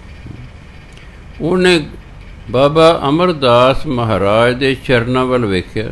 ਕੀ ਵੇਖਦਾ? ਇਹਨਾਂ ਚਰਨਾਂ 'ਤੇ ਪਦਮ ਹੈ। ਜੋਤਿਸ਼ ਵਿਦਿਆ ਅਨੁਸਾਰ ਜਿਹਦੇ ਪੈਰ 'ਚ ਪਦਮ ਹੋਵੇ ਉਹ ਜਾਂ ਤਾਂ ਚੱਕਰਵਰਤੀ ਰਾਜਾ ਹੁੰਦਾ, ਪਰ ਬਹੁਤ ਵੱਡਾ ਰਾਜਾ ਹੁੰਦਾ, ਜਾਂ ਬਹੁਤ ਵੱਡਾ ਸੰਤ ਮਹਾਤਮਾ ਹੁੰਦਾ ਹੈ। ਉਹਨੇ ਦੇਖਿਆ ਪਹਿਰਾਵਾ ਵੀ ਰਾਜਾ ਤਾਂ ਲੱਗਦਾ ਨਹੀਂ ਹੈ। ਰਾਜਾ ਦਾ ਕਿੰਨਾ ਅਮਲਾ ਫੈਲਾ ਨਾਲ ਹੋਣਾ ਸੀ ਵੀ ਇਹ ਕੋਈ ਸੰਤ ਮਹਾਤਮਾ ਹੈ। ਉਹਨੇ ਸਤਿਕਾਰ ਵਜੋਂ ਬਾਬਾ ਅਮਰਦਾਸ ਜੀ ਮਹਾਰਾਜ ਦੇ ਚਰਨਾਂ 'ਤੇ ਮੱਥਾ ਟੇਕਿਆ। ਜਿਉਂ ਇਹਨੇ ਮੱਥਾ ਟੇਕਿਆ, ਗੁਰੂ ਮਹਾਰਾਜ ਨੇ ਅੱਖਾਂ ਖੋਲ੍ਹੀਆਂ। ਕਹਿੰਦੇ, ਪੰਡਿਤ ਜੀ ਮੱਥਾ ਤਾਂ ਮੈਂ ਤੁਹਾਨੂੰ ਟੇਕਣਾ ਸੀ, ਤੁਸੀਂ ਮੈਨੂੰ ਟੇਕੀ ਜਾਂਦੇ ਹੋ। ਕਹਿ ਜੀ ਮੈਂ ਤਾਂ ਮੱਥਾ ਤੁਹਾਨੂੰ ਤਾਂ ਟੇਕਿਆ, ਤੁਹਾਡੇ ਪਦਮ ਦੇ, ਤੁਹਾਡੇ ਪੈਰ 'ਚ ਪਦਮ ਹੈ, ਅਤੇ ਪਦਮ ਉਸ ਦੇ ਪੈਰ 'ਚ ਜਿਹਨੇ ਬਹੁਤ ਵੱਡਾ ਸਾਧੂ ਹੋਵੇ, ਮੈਂ ਤਾਂ ਤੁਹਾਨੂੰ ਇਸ ਕਰ ਮੱਥਾ ਟੇਕਿਆ। ਉਹ ਕਹਿੰਦੇ, ਭਰਾਵਾ ਨਾ ਮੈਂ ਰਾਜਾ ਅਤੇ ਨਾ ਮੈਂ ਸਾਧੂ। ਉਹ ਕਹਿੰਦੇ ਕਿਵੇਂ ਹੋ ਸਕਦਾ? ਦੇਖੋ ਉਹਨੂੰ ਵੀ ਆਪਣੀ ਵਿੱਦਿਆ 'ਤੇ ਮਾਣ ਹੈ ਵੀ ਕਿਵੇਂ ਹੋ ਸਕਦਾ ਵੀ ਪੈਰ 'ਚ ਪਦਮ ਹੋਵੇ ਅਤੇ ਮਹਾਨ ਸਾਧੂ ਨਾ ਹੋਵੇ। ਗੱਲਾਂ ਬਾਤਾਂ ਲੱਗੇ ਕਰਨ। ਗੱਲਾਂ ਬਾਤਾਂ ਦੇ ਵਿੱਚ ਜਦੋਂ ਪੰਡਤ ਨੇ ਪੁੱਛਿਆ ਤੁਹਾਡਾ ਗੁਰੂ ਕੌਣ ਹੈ, ਅਤੇ ਬਾਬਾ ਅਮਰਦਾਸ ਜੀ ਕਹਿੰਦੇ ਪੰਡਤ ਜੀ ਮੈਂ ਤਾਂ ਨਿਗੋਰਾ ਹਾਂ, ਮੈਨੂੰ ਅਜੇ ਗੁਰੂ ਹੀ ਕੋਈ ਨਹੀਂ ਮਿਲਿਆ ਹੈ। ਪੰਡਤ ਜੀ ਕਹਿੰਦਾ ਓਹੋ, ਕਹਿੰਦੇ ਬਜ਼ੁਰਗੋ ਤੁਹਾਡੇ ਭਾਗਾਂ 'ਚ ਬਹੁਤ ਵੱਡਾ ਸਾਧੂ ਬਣਨਾ ਲਿਖਿਆ ਹੋਇਆ, ਪਰ ਤੁਹਾਡੇ ਭਾਗ ਖੁੱਲ੍ਹੇ ਨਹੀਂ ਹੈਗੇ। ਤੁਸੀਂ ਗੁਰੂ ਧਾਰਨ ਕਰ ਲਓ, ਤੁਹਾਡੇ ਭਾਗ ਖੁੱਲ੍ਹ ਜਾਣਗੇ, ਇੱਕ ਦਿਨ ਤੁਸੀਂ ਗੁਰੂ ਹੋ ਜਾਓਗੇ। ਅਤੇ ਉਹੀ ਗੱਲ ਹੋਈ।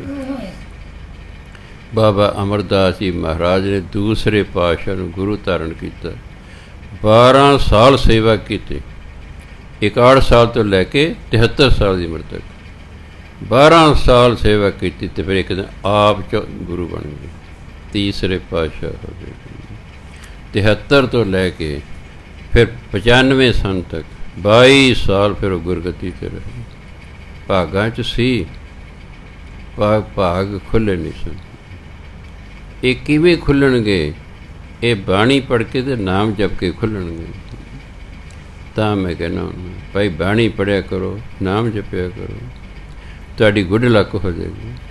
ਜੇ ਪਹਿਲੇ ਹੀ ਗੁੱਡ ਲੱਕ ਹੈ ਬੈਟਰ ਹੋ ਜਾਏਗੀ, ਬੈਟਰ ਹੈ ਬੈਸਟ ਹੋ ਜਾਏਗੀ। ਬਾਣੀ ਪੜ੍ਹੀ ਜਾਓ, ਨਾਮ ਜਪੀ ਜਾਓ, ਬਸ ਆਪੇ ਸਭ ਕੁਝ ਸਮਾਂ ਪਾ ਕੇ ਠੀਕ ਹੋ ਜਾਏਗਾ। ਸਾਰੀਆਂ ਉਲਝੀਆਂ ਤਾਣੀਆਂ ਸੁਲਝ ਜਾਣਗੀਆਂ। ਸੋ ਗੁਰੂ ਮਹਾਰਾਜ ਕਿਰਪਾ ਕਰਨ। ਮਨਮੁਖ ਤੋਟਾ ਨਿਤ ਹੈ ਪਰ ਮੈਂ ਭਰਮਾਏ। ਜਿਹੜੇ ਮਨਮੁਖ ਨੇ ਇਹਨਾਂ ਤਾਂ ਰੋਜ਼ ਹੀ ਘਟ ਹੈ, ਇਹ ਤਾਂ ਭਰਮਾਂ 'ਚ ਪੈ ਕੇ ਭਰਮੈਂ ਭਟਕਦੇ ਰਹਿੰਦੇ ਹਨ, ਭਟਕਦੇ ਰਹਿੰਦੇ ਹਨ। ਨਾਮ ਜਪਦੇ ਲਈ ਇਸ ਲਈ ਘਾਟਾ ਪੈ ਰਿਹਾ ਹੈ। ਮਨਮੁਖ ਅੰਧ ਨਾ ਚੇਤੇ ਕਿਉਂ ਦਰਸ਼ਨ ਪਾਏ। ਮਨ ਅੰਧ ਤੋਂ ਮਤਲਬ ਇਹ ਨਹੀਂ ਕਿ ਅੱਖਾਂ ਤੋਂ ਅੰਨਾ ਹੈ, ਇੱਥੇ ਅੰਧ ਤੋਂ ਭਾਵ ਹੈ ਅਗਿਆਨੀ। ਮਨਮੁਖ ਅਗਿਆਨੀ ਹੁੰਦਾ ਹੈ, ਇਹ ਰੱਬ ਨੂੰ ਯਾਦ ਨਹੀਂ ਕਰਦਾ। ਕਿਉਂ ਮੈਨੇ ਕਿਵੇਂ? ਇਹ ਫਿਰ ਪਰਮਾਤਮਾ ਦੇ ਕਿਵੇਂ ਦਰਸ਼ਨ ਕਰ ਸਕਦਾ ਹੈ? ਉਹਦੇ ਦਰਸ਼ਨ ਤੇ ਨਾਮ ਜਪ ਜਪ ਕੇ ਹੋਣੇ ਹਨ। ਇਹ ਨਾਮ ਜਪਦਾ ਨਹੀਂ। ਅਸੀਂ ਨਾਮ ਕਿਉਂ ਜਪਦੇ ਹਾਂ?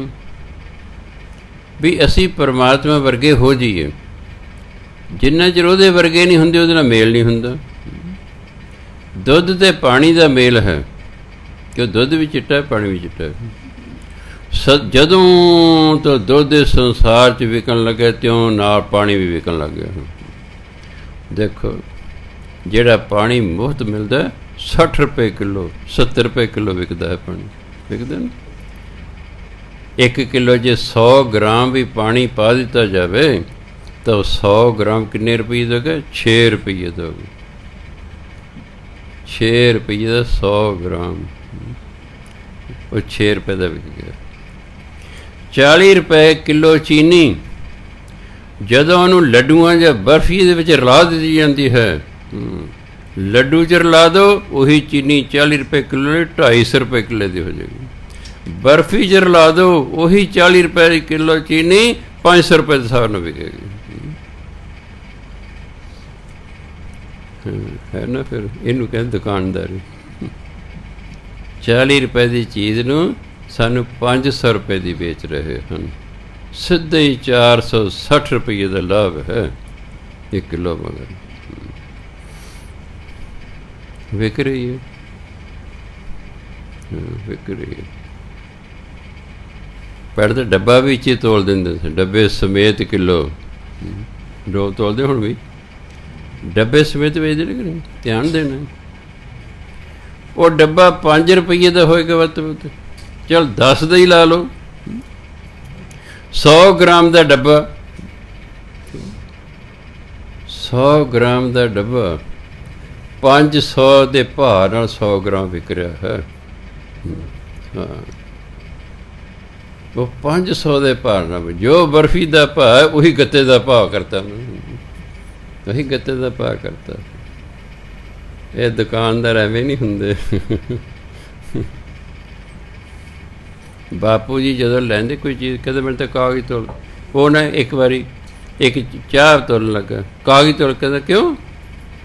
ਕਾਗਜ਼ ਹਟਾ ਪਹਿਲਾਂ, ਤੂੰ ਤਾਂ ਕਾਗਜ਼ ਵੀ ਚਾਹ ਦੇ ਪਾ ਮੈਨੂੰ ਵੇਚ ਦੇਵੇਂਗਾ। ਧਿਆਨ ਦੇਣਾ, ਮੈਂ ਕੋਲ ਸੀ ਉਦੋਂ ਚੌਥੀ ਪੰਜਵੀਂ 'ਚ। ਉਹ ਤੱਕੜੀ 'ਚ ਕਾਗਜ਼ ਰੱਖ ਕੇ ਉੱਤੇ ਚਾਹ ਪਾ ਰਿਹਾ ਸੀ ਸੁੱਕੀ। ਬਾਪੂ ਜੀ ਕਹਿੰਦੇ ਇਹਦਾ ਮਤਲਬ ਤੂੰ ਇਹ ਕਾਗਜ਼ ਜਿਹੜਾ ਹੈ ਚਾਹ ਦੇ ਭਾਅ ਮੈਨੂੰ ਦੇਵੇਂਗਾ ਤੋਲ ਕੇ। ਹਟਾ ਕਾਗਜ਼, ਪਹਿਲਾਂ ਚਾਹ ਤੋਲ ਫਿਰ ਕਾਗਜ਼ ਪਾ ਕੇ ਦੇ। ਮੈਂ ਬਾਪੂ ਜੀ 5% ਤਾਂ ਬਾਣੀਆਂ ਹੈਗਾ, ਬਾਕੀ ਨਹੀਂ ਅਜੇ।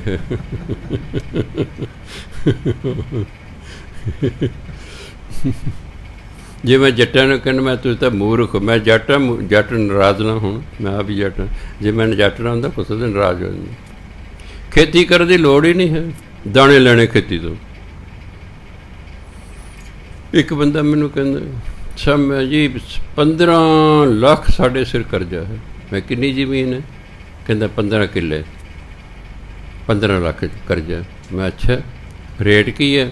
ਕਹ ਰੇਟ ਤਾਂ ਇੱਥੇ ਬਹੁਤ ਹੈ ਜੀ, ਇੱਥੇ 75 ਲੱਖ ਦਾ ਇੱਕ ਕਿੱਲਾ ਵਿਕਦਾ ਹੈ। ਮੈਂ ਤੁਸੀਂ ਕਮਾਲ ਦੇ ਬੰਦੇ ਯਾਰ, ਤੁਹਾਡੇ 'ਚ ਅਕਲ ਨਹੀਂ। ਤੁਸੀਂ 3 ਕਿੱਲੇ ਵੇਚ ਦਿਓ।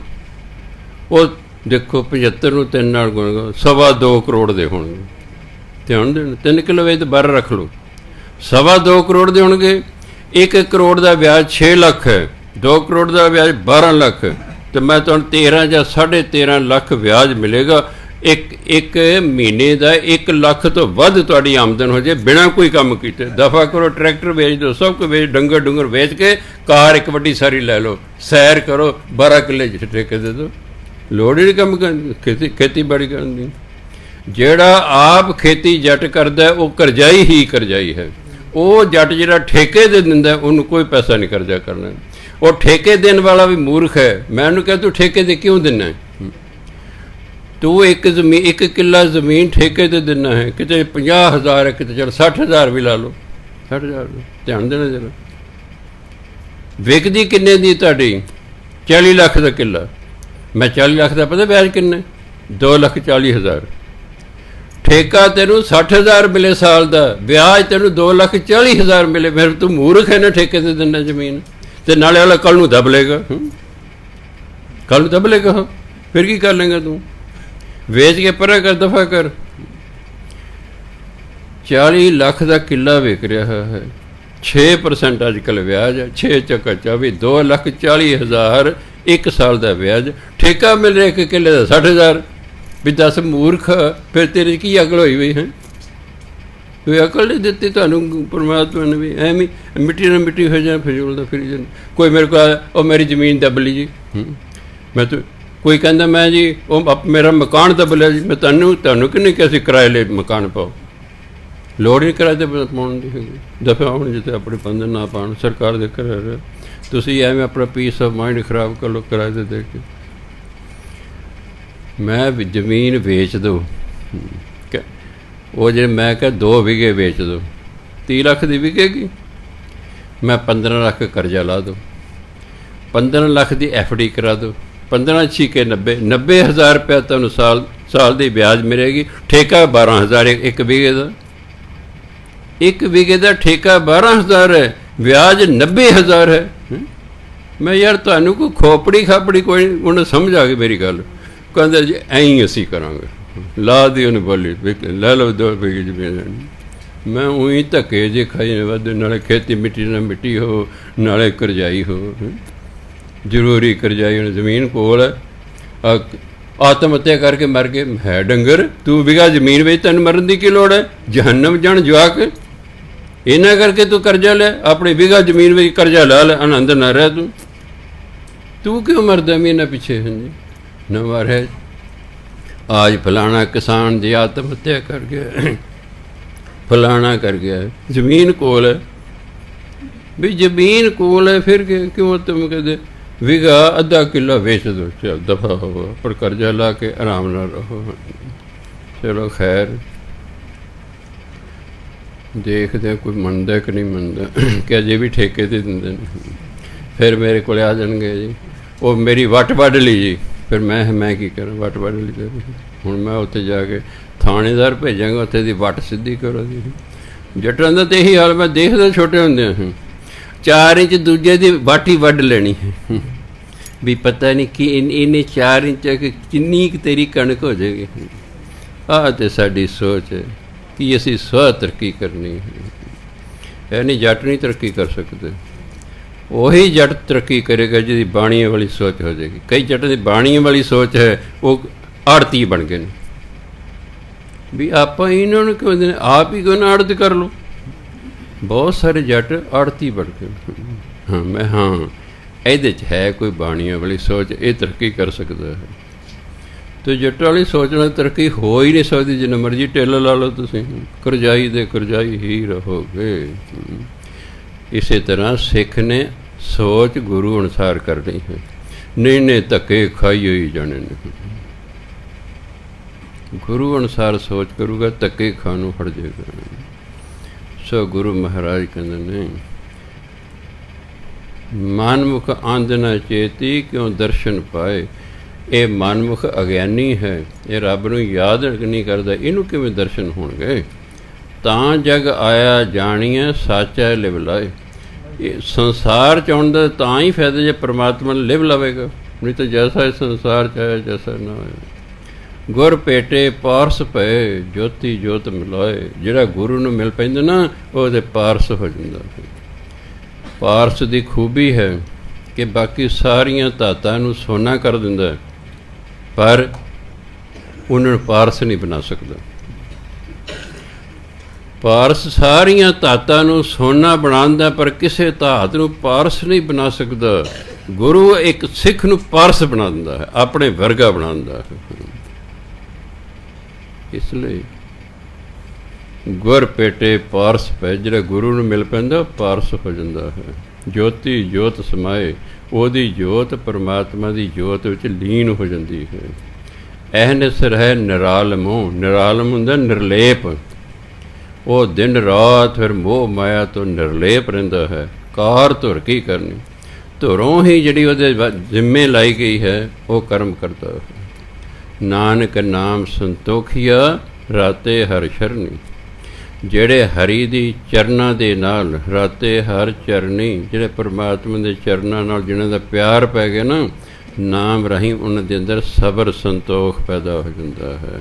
ਅਤੇ ਗੁਰਬਾਣੀ ਦੇ ਬਿਨਾਂ ਸੰਤੋਖ ਨਾ ਕੋ ਰਾਜੇ। ਸਤਿਕਾਰਯੋਗ ਸਾਧ ਸਿੰਘ ਜੀ, ਆਪਾਂ ਨੂੰ ਕੋਈ 6 ਮਿੰਟ ਨੇ, ਆਪਾਂ ਹੁਣ ਸਿਮਰਨ ਕਰਨਾ ਹੈ। ਵਾਹਿਗੁਰੂ ਜੀ ਕਾ ਖਾਲਸਾ, ਵਾਹਿਗੁਰੂ ਜੀ ਕੀ ਫਤਿਹ।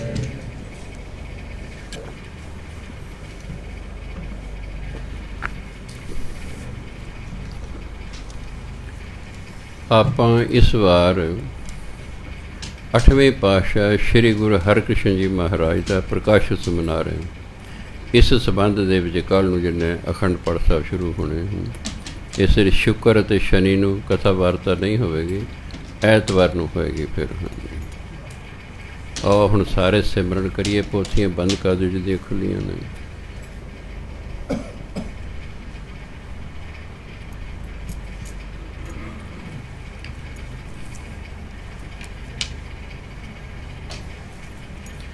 ਚੌਂਕੜੀ ਮਾਰ ਲਓ, ਥੋੜ੍ਹੇ ਸਾਵਧਾਨ ਹੋ ਜਾਓ। ਹੱਥ ਆਪਣੇ ਇਸ ਤਰ੍ਹਾਂ ਜੋੜ ਲਓ, ਇਸ ਨੂੰ ਢਿੱਡ ਦੇ ਨਾਲ ਲਾ ਲਓ, ਹੱਥਾਂ ਨੂੰ ਸਿੱਧੇ ਹੋ ਜਾਓ। ਜੇ ਕੋਈ ਪਦਮ ਆਸਨ 'ਚ ਬੈਠ ਸਕਦਾ ਹੈ ਉਹ ਬਹੁਤ ਚੰਗੀ ਗੱਲ ਹੈ। ਛੋਟੇ ਬੱਚੇ ਛੋਟੀ ਉਮਰ 'ਚ ਨਾ ਘਰ ਬਿਠਾਇਆ ਕਰੋ। ਉਹਦਾ ਇੱਕ ਜਿਹੜਾ ਪੈਰ ਚੱਕ ਕੇ ਦੂਜੇ ਪੱਟ 'ਤੇ ਐਂ ਰੱਖ ਦੇਣਾ, ਦੂਜਾ ਪੈਰ ਚੱਕ ਕੇ ਦੂਜੇ ਪੱਟ 'ਤੇ ਰੱਖ ਦੇਣਾ। ਫਿਰ ਤੁਸੀਂ ਬਿਲਕੁਲ 90 ਦੇ ਕੋਣ 'ਤੇ ਆਪਣੇ ਆਪ ਹੀ ਸਿੱਧੇ ਹੋ ਜਾਓਗੇ।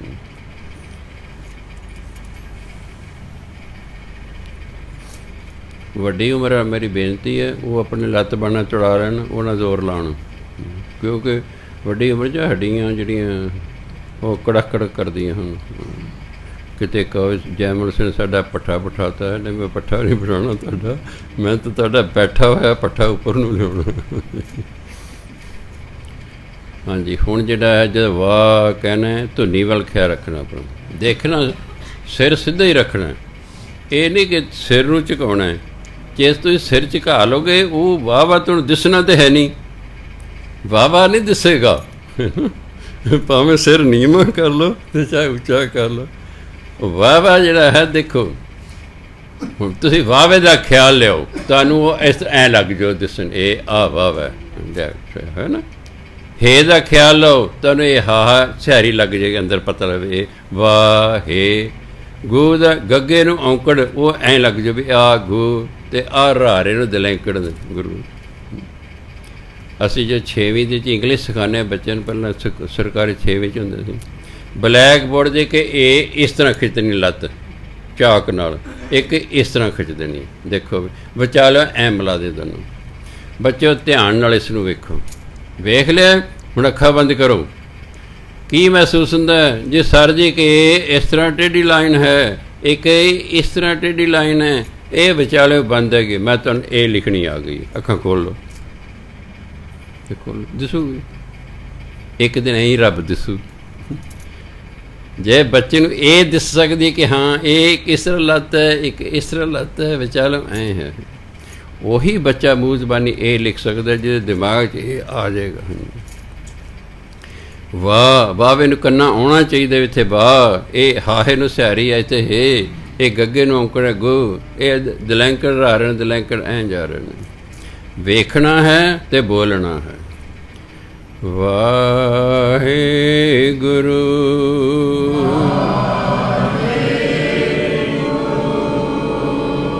ਵਾਹਿਗੁਰੂ ਵਾਹਿਗੁਰੂ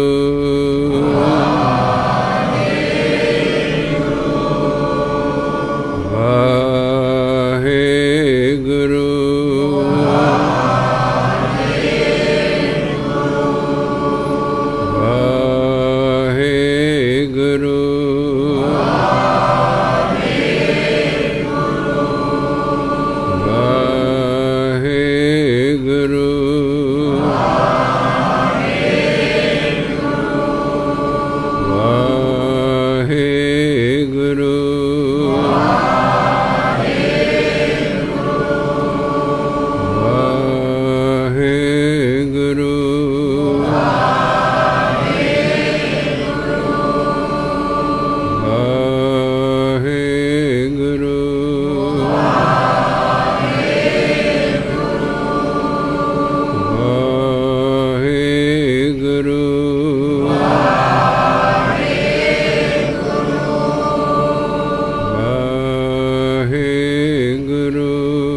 ਵਾਹਿਗੁਰੂ ਜੀ ਕਾ ਖਾਲਸਾ ਵਾਹਿਗੁਰੂ ਜੀ ਕੀ ਫਤਿਹ। ਜਦ ਤੁਸੀਂ ਲਗਾਤਾਰ ਘਰ ਅਭਿਆਸ ਕਰੋਗੇ ਵਾਹਿਗੁਰੂ, ਇੱਕ ਦਿਨ ਉਹ ਤੁਹਾਨੂੰ ਉਸੇ ਹੋਏ ਆ ਵਾਹਿਗੁਰੂ ਹੈ। ਦੇਖੋ ਅਤੇ ਬੋਲੋ, ਫਿਰ ਤੁਹਾਡਾ ਧਿਆਨ ਇੱਧਰ ਉੱਧਰ ਨਹੀਂ ਜਾਏਗਾ। ਜੇ ਤੁਸੀਂ ਇਕੱਲਾ ਬੋਲੋਗੇ ਧਿਆਨ ਇੱਧਰ ਉੱਧਰ ਜਾਏਗਾ ਹੀ ਜਾਏਗਾ। ਜਿਹੜੇ ਵੇਖ ਕੇ ਪਾਠ ਕਰਦੇ ਨੇ ਅਤੇ ਇੱਕ ਮੂੰਹ ਜ਼ਬਾਨੀ ਪਾਠ ਕਰਦੇ ਨੇ, ਤੁਸੀਂ ਕਦੇ ਵੀ ਨੋਟ ਕਰ ਲਿਓ, ਜਿਹੜਾ ਮੂੰਹ ਜ਼ਬਾਨੀ ਪਾਠ ਕਰੇਗਾ ਉਹਦਾ ਮੂੰਹ ਬੋਲ ਰਿਹਾ, ਧਿਆਨ ਕਿਤੇ ਹੋਰ ਗਿਆ ਹੋਇਆ ਹੈ। ਪਰ ਜਿਹੜਾ ਵੇਖ ਕੇ ਪਾਠ ਕਰਦਾ, ਧਿਆਨ ਵੇਖਣ 'ਚ ਵੀ ਹੁੰਦਾ ਅਤੇ ਬੋਲਣ 'ਚ ਵੀ ਹੁੰਦਾ, ਤਾਂ ਜ਼ਿਆਦਾ ਧਿਆਨ ਲੱਗਦਾ। ਜੇ ਬੋਲ ਬੋਲ ਕੇ ਕਰੋਗੇ ਤਾਂ ਤੁਹਾਡਾ ਧਿਆਨ ਕਿਤੇ ਵੀ ਨਹੀਂ ਜਾਵੇਗਾ। ਵੇਖੋ ਅਤੇ ਫਿਰ ਬੋਲੋ, ਫਿਰ ਧਿਆਨ ਇੱਧਰ ਉੱਧਰ ਨਹੀਂ ਜਾਏਗਾ। ਜੇ ਅੱਧਾ ਘੰਟਾ ਵੀ ਸਾਡਾ ਧਿਆਨ ਇੱਧਰ ਉੱਧਰ ਨਾ ਗਿਆ, ਸਮਝੋ ਤੁਹਾਨੂੰ ਘੰਟੇ ਡੇਢ ਜਿੰਨਾ ਫਲ ਮਿਲ ਗਿਆ ਹੈ। ਬਸ ਗੁਰੂ ਮਹਾਰਾਜ ਕਿਰਪਾ ਕਰਨ। ਇਹ ਅਭਿਆਸ ਨਾਲ ਹੀ ਸਾਰਾ ਕੁਛ ਹੋਵੇਗਾ। ਅਭਿਆਸ ਕਰਦੇ ਰਹੋ। ਇੱਥੇ ਵੀ ਆਪਾਂ ਰੋਜ਼ ਕਰਦੇ ਰਹਾਂਗੇ। ਘਰ ਵੀ ਜਿਹੜਾ 15-20 ਮਿੰਟ ਜ਼ਰੂਰ ਅਭਿਆਸ ਕਰੋ, ਤਾਂ ਜੋ ਤੁਹਾਨੂੰ ਨੀਂਦ ਨਹੀਂ ਆਵੇਗੀ। ਬੋਲਣ ਨਾਲ ਨੀਂਦ ਟੁੱਟ ਜਾ ਕਰਦੀ ਹੈ, ਚੁੱਪ ਰਹਿਣ ਨਾਲ ਕਈ ਵਾਰੀ ਨੀਂਦ ਆਉਂਦੀ ਹੈ। ਅਸੀਂ ਨੀਂਦ ਹੀ ਤਾਂ ਤੋੜਨੀ ਹੈ। ਨੀਂਦ ਟੁੱਟ ਗਈ ਫਿਰ ਬੰਦਾ ਲੱਗਾ ਰਹਿੰਦਾ ਹੈ। ਸਤਿਕਾਰਯੋਗ ਸਾਧ ਸੰਗਤ ਜੀ, ਹੁਣ ਆਪਣੇ ਤਿਆਰੀ ਕਰਨੀ ਹੈ। ਇੱਧਰਲੀਆਂ ਬੀਬੀਆਂ ਸਾਰੇ ਉੱਠ ਕੇ ਇੱਧਰ ਆ ਜਾਓ, ਇੱਧਰ ਤਿਆਰੀ